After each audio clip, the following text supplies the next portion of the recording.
Afternoon, everybody. Getting into our last recap here for this week. Thursday, Powell ended up speaking, which is why you'll see this huge aggressive down move, and we'll cover that as we get into it.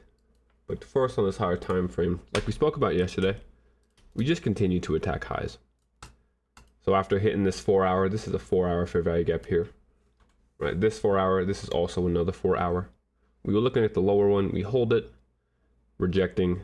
If we're going to hold that, we expect that the buy side here would be ran. Only after running that buy side did we get that reversal to attack the low. And as we get to a low time frame, you'll see the breaker in here, right? The YouTube model that takes place.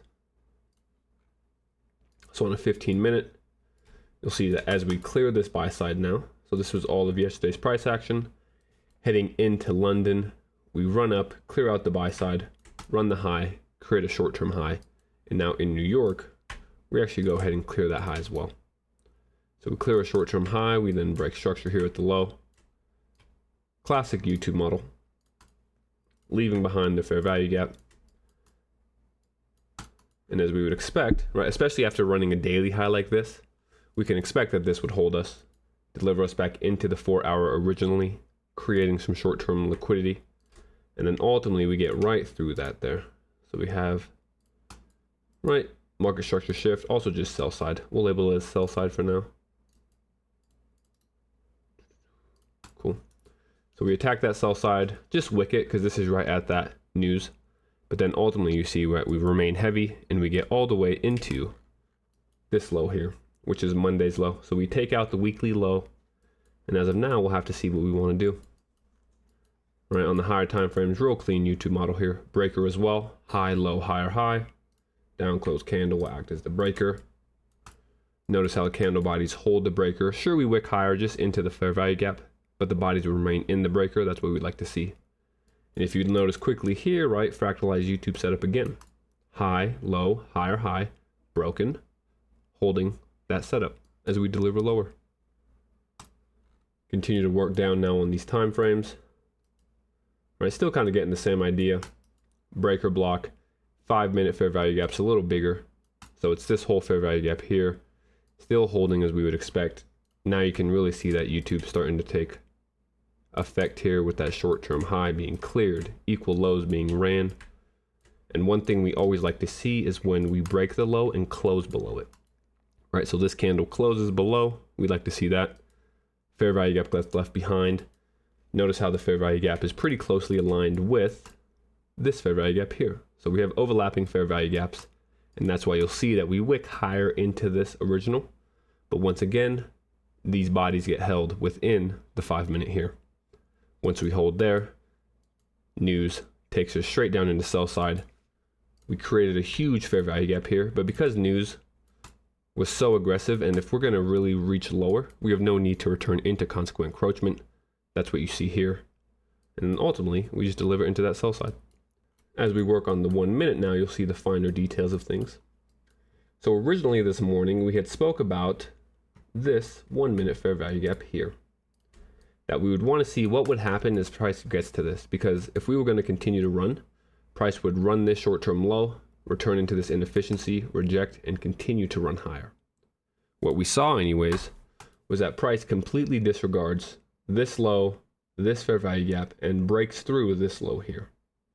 So in one swift motion, we clear all of that. Now in theory, creating the YouTube model here. So you see how we continue to create this on multiple time frames. Here's our short-term high. Now we can go either here, right? Because this is the low that runs the short-term high, so we like that, right? Both of these, however, this low as well as this low can be classified as our shift. This one here. So we had two. We leave behind a fair value gap, and now you'll see price came back up into that fair value gap. That's where we ended up selling, right? So we took shorts in here, ended up buying it back into this fair value gap here, and then that's when you see price reverse and start selling off again. Remember, this here is our breaker block, right? We're going to remove it for now just because we want to draw attention to the low. So originally this was just sell side, right? Because obviously price had not reached here yet at 9:30. We saw how heavy price was, right? Once we broke through this low, Notice how we don't return into any inefficiencies. So we had to use our volume imbalance entries here, where we create the volume imbalance as the candle taps this, right? That's an opportunity there. You'll see that we return into that quickly. We then create a new volume imbalance, return into that quickly. So volume imbalances is what was holding us here today. Not even returning into this yet until we delivered lower. Right, we continue to deliver lower. We break now this low here that was formed during that rollover between London and New York. And this is where our short comes. Right, because as we're breaking through this low, notice how we leave a fair value gap there. That in itself is not random. We're breaking through an old discount in the form of this fair value gap, or excuse me, this old low, while also creating a premium here with this fair value gap. So that's why we were okay looking to short from this area. Price had already shown it had no intention of returning into this higher inefficiency. So as long as price could hold this, right, we would go short. We see price taps into that consequent encroachment, delivers lower into this short-term low, right? It's also delivering into lows here. So we clear this low as well. Right, notice how we kind of hesitated there first. We run that low, and then ultimately we did end up holding inside this baby fair value gap on the 1 minute, just in the short term. Right, so if I pulled that fair value gap up, drag us out, this is the last discount before this liquidity.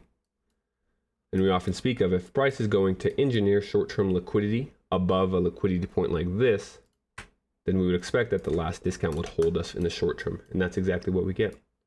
Right, you'll notice how we hold there. So now we have external range liquidity here, as well as now a new short-term low that was just formed here, like that. So as we were trying to get into this low, we noticed that, right, we overtake this fair value gap. So we got short here, we'll show quickly. Right, we get short volume imbalance, we get short inside the fair value gap, and then we close as price runs into the fair value gap. We had wanted to see this sell side here be targeted, but as price now overtakes this bearish fair value gap, while holding and respecting the discount here in the form of this volume imbalance, we understood that at least in the short term, price wanted to return back into our original 1 minute inefficiency here, this premium fair value gap. So now it makes sense for us to go ahead and go long, right? You'll see that we go ahead and go long inside of the fair value gap. First, when we create the volume imbalance and negate it, then when we return into that fair value gap. We expect that this one holds us and not this one because we create that negated volume imbalance we like to see with no wick to the downside. So we often speak about this, how important this is when we create a bearish volume imbalance, completely negate it, no wick to the downside while creating a fair value gap. More often than not, these fair value gaps will hold us. We're comfortable go heading and longing there. And as you saw, exit comes right on this fair value gap. So beautiful exit, catching the swing high there, and then ultimately reversing to deliver into our sell side target. So we weren't able to partake in the delivery into that original sell side like we thought, but we're content because we're able to catch this sell and then reverse it up into the buys. Can never complain about catching swing highs like that. As we now continue to follow price, you'll see that we tap into now, right? This is our 4-hour fair value gap that we showed on the higher time frame. So we tap into that. We give a slight retracement into a premium in the form of this volume imbalance. So we return into the volume imbalance. We then deliver into the low of the 4-hour fair value gap. You'll notice that we created equal lows here. And at the time, we thought maybe these lows would be cleared. But once we close back above this bearish fair value gap, right? So this fair value gap holds us and sends us lower, right? It holds us multiple times. 1, 2, 3, 4, 5, 6, 7, 8, 9, 10, 11 times we tap into it and reject. Once we close above that, we understand that these lows are not the target now, right? We're returning first to reach into inefficiencies left behind here. So right, the fair value gap that we had here, this rejection block here, right? We're simply going to return into these premiums before going lower. So although these are equal lows, we don't want to just blindly believe that price is always going to attack equal lows. That's more of a retail way of thinking. We have to understand order flow, market narrative. And although this was a target, where we're going to go up first before we actually got into this. Right, so on the way higher, we see that once we close above this fair value gap, we're clear to use it as the inversion. Textbook inversion fair value gap, bearish fair value gap that gets broken. We could then use that to go ahead and long, right? We can long back into the inefficiency. So you'll see that nice delivery here. Closing above, respecting consequent encroachment now, delivering us up and into the inefficiency. You see how we hesitate here slightly. We come up and create a short-term high inside of the rejection block, and then we retrace just into this fair value gap here. So we were speaking that this fair value gap is what we would expect to hold, because if we go to a 2-minute quickly, notice that it's a 2-minute fair value gap paired with a 2-minute inversion, like this, right? They're the same fair value gap, so we would expect a short-term support to take place here in this area. So as we work back to the 1 minute, don't get lost here. This is the 1 minute fair value gap. This is the 2-minute fair value gap. You'll see price comes into it once, goes back into this, and then attacks that 2-minute one more time before finally clearing our high and returning into consequent encroachment now of our rejection block. At this point now, right, we've cleared a short-term high. We have equal lows again. So now we've engineered more liquidity here at these lows. So we've engineered sell side, we've attacked a short-term high, we are hitting a premium, and what we wanted to see from here was, right, notice that the fair value gap that breaks the high, if that fair value gap gets traded through lower, we would expect that to become an inversion. Because if we're going to create a fair value gap while going through a high, those should hold us if we're bullish. If they give way, that's an indication that price wants to head lower. So let's go ahead and move. Right, just want to show actually quickly, look at that precision here on that rejection block, how beautiful that was. But we'll go ahead and move that so you can just see this framework taking place. So remember, we're inside that rejection block. We have now gone underneath this 1 minute, creating an inversion. And when we do that, what else do we do?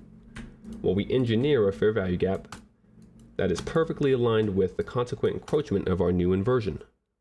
So this is what we like to see, right? We also notice quickly, short-term high cleared. This is a swing low. We break that swing low, and now we leave that fair value gap. So YouTube framework, we come into it once, twice, ultimately we hold that, break structure again here at this low, and then from there we just continue to break structure lower. Right, really like to see how this inversion paired with the original 1 minute holds us. So if we drag that out, candle bodies holding the actual 1 minute here, but returning into the inversion consequent encroachment. Once we do that, right, we break structure now, like we mentioned here at this low. I'm gonna move this for now. But we break structure here, we just attack that short-term equal lows that we had built up. Right, so we had equal lows here resting. We attack that, we consolidate. Notice that we return back up into now this fair value gap. This fair value gap is that original 1 minute. So we come into it once, right, we get above it, but when we close back below it, notice when we're closing back below it, what are we leaving? So this is really, as I continue to beat it into you guys, what we want to see. When we're creating new premiums as we're breaking through old ones. And what you really want to see is, look at this. Look how this fair value gap and this fair value gap, their consequent encroachment is the same exact level. I sound like a broken record here when we say, but that is not random at all, fellas. Right, price is creating these levels. It's tipping its hand that we are going to use this as resistance and head lower. Right, so even though we had news, this wasn't random, this reaction. News simply speeds up the delivery process. Right, there you can tell that the framework is already here prior to news being released. So we break this low, and what can we also look at this as? On the 1 minute, it kind of looks like a lot of structure, but this is why you kind of need to understand that price is fractal as well. Short-term high cleared. This here counts as a market structure shift. So this fair value gap is the YouTube model. Right, we see how that continues to be printed, and that's why we can trust this. Even within here, we create it quickly. Obviously, we don't return into the fair value gap, but we run a short-term high first, and then we break structure with the lows. And from there, it was really off to the races. Powell started speaking at 1 o'clock, which is why we did all of our work here in the morning. Not a fan of trading while Powell is talking. And you'll see that right at 1 o'clock, all one-sided delivery. Now at this point, we have attacked these equal lows we left behind. So don't forget, we had these equal lows that were formed at 10:30-ish, 10:35. We give a retracement just back up into some inefficiencies first, and then we get that true break lower. If I was to show you like a 5-minute chart, you'll see on a 5-minute chart, hide this, right? We're simply holding the YouTube structure. So I can go back and draw this fair value gap. We'll go like this quickly. So if I just drew you this fair value gap, right, holding the original framework, short-term high, breaks through sell side, 5-minute fair value gap holds us, and now we deliver into a sell side target, right? We deliver into that weekly low. So textbook YouTube here. Back on the 1 minute now, you'll see how, right, we were using this 4-hour as support. So if we were to break under this so aggressively, we now can expect that this 4-hour fair value gap will want to act as resistance. We do paint outside the lines a little bit. It's because we have a 1 minute fair value gap here that's holding us, right? But ultimately the 4 hours is really where we're consolidating at. And notice how quickly we create short-term high being cleared. A break in structure at this low. And now we just use, right, that fair value gap, just barely quick. So a perfect tap of it, right, also returning into the breaker here.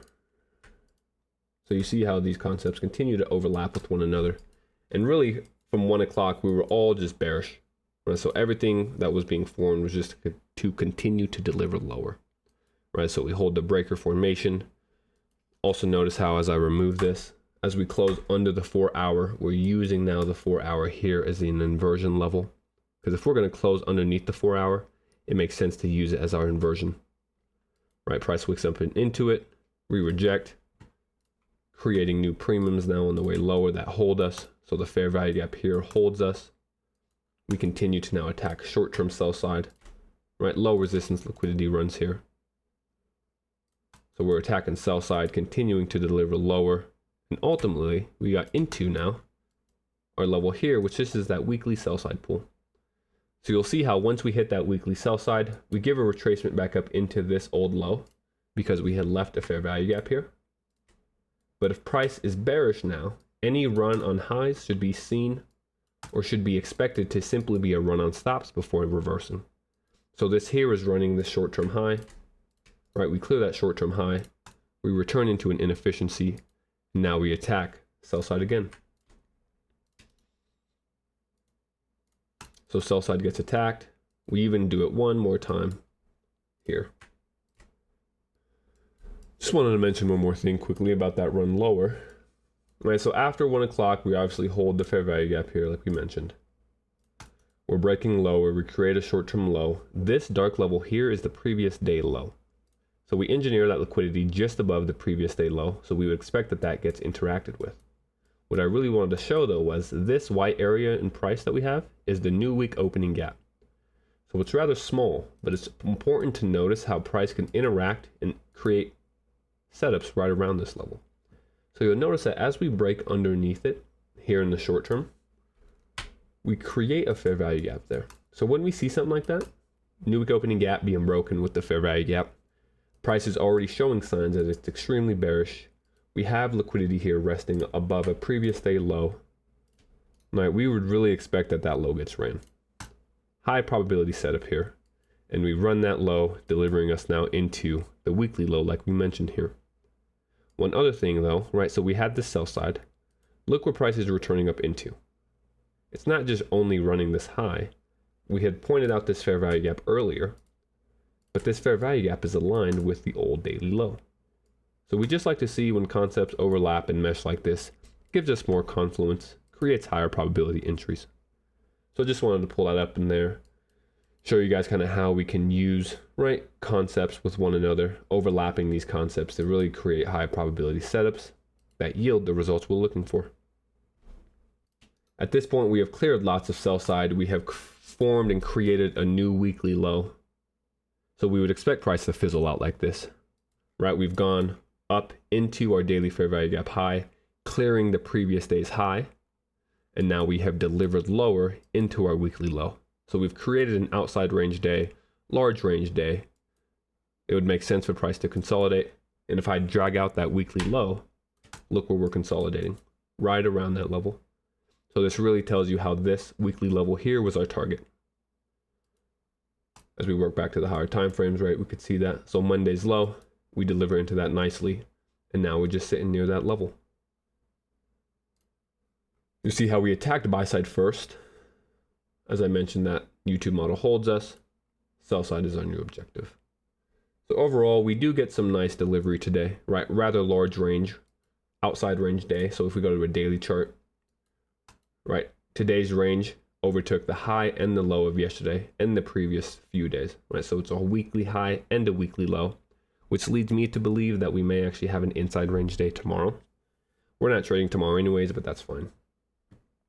We were mentioning that we kind of expected this the daily fair value gap, to be traded into. Because even if we want to go higher here, let me clear some of this. Right, so say we want to attack this buy side. Well, if we were to look at this as a 1 minute chart, it would make sense to have a slight retracement into a discount before delivering into buy side. Right, we've been all one-sided here, so we're not worried about this pullback. We understand it's likely to happen, it can take place, and we can still deliver into higher targets. So yeah, that was our day in a nutshell there. Right, started with obviously nice shorts up here, right? Heavy aggressiveness. This was kind of our original setup that held the remainder of the day. So this 1 minute fair value gap holds us. Exited on the swing high of that morning session, which was nice to see. And ultimately we deliver into our now, right, sell side objective here. This is also the daily fair value gap. So it makes sense that we would want to attack that. Right, return into a daily fair value gap, hit a weekly low, especially coming off of the daily fair value gap up here. Right, if I show you just quick in case you guys forgot, we had this daily fair value gap here. So we go from daily fair value gap all the way back down into a daily fair value gap. Obviously given fluctuations in between that. All in all though, good morning. As we say, Powell speaking here is why we weren't really interested in the afternoon. And just really want to reinforce how this move, even though it looks aggressive, right, is not random. We had already formed the framework prior to the news coming out. The news is just a catalyst to send us in our expected direction. So we hold that perfectly, aggressively attack lower. And yeah, as we've said for the 5th time now, right, that weekly sell side was our target. New day opening gap here, so we'll see what that wants to offer us tomorrow. Going forward though, our week is done here, right? Especially after having a large outside range day like this. Not really interested in trying to engage tomorrow. I do believe that we'll probably just bounce and consolidate near this old low and within this daily fair value gap. So to be honest, at the time being, I don't really have any hard bias. At times, you just need to let price play out, right? We've reached all the biases we've had of higher prices here, buy side met here, buy side met here. And now we've returned and delivered into short-term sell side. So now all we have to do is wait and kind of see what prints. And once we get an indication of where price wants to go, then we can go ahead and continue with our bias. But yeah, I hope you guys found that helpful. Appreciate you guys sitting in this week. Hope you learned something. Until next week, have a good weekend, everybody. Take care and be safe.